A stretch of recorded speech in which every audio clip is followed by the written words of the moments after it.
Ang tanong po, paano po ang insurance dyan sa cooperative?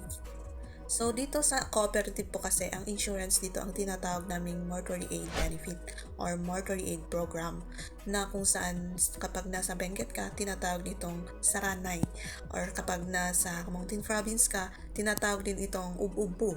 Kapag nasa Tabuk, kasi nasa Tabuk po tayo, kaya ang tawag po nila dito is insurance talaga. Kung namatay ka as member sa co-op na yan, meron pong ibibigay ang cooperative mula po sa contribution ng iba't ibang mga members or investors.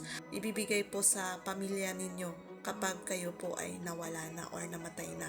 Insurance po talaga. Sabi nga nila, minsan, pinagpeperahan lang nila ang kooperatiba, pero hindi po.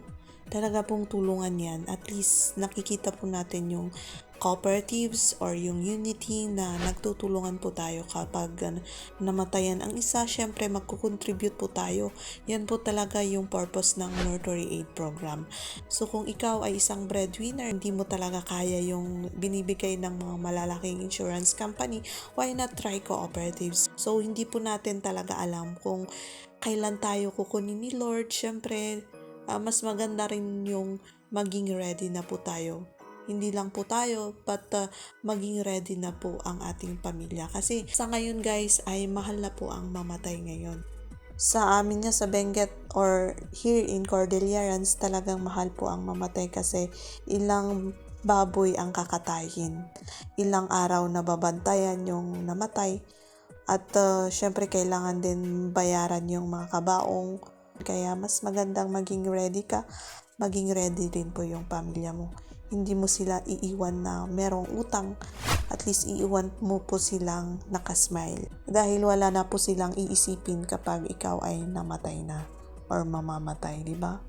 Kaya nga po, wag po tayong matakot kapag pinag-uusapan yung tungkol sa patay-patay or mortuary or insurance, kasi practical na po ngayon talaga. So, kaya nga dito sa Tabuk, mostly pong pinupuntahan talaga ay cooperatives. So lahat po ng mga members dito or investors ay talagang pinapasok lahat ng mga cooperatives. Why? Because of mortuary benefit. Not for them, but for their families also.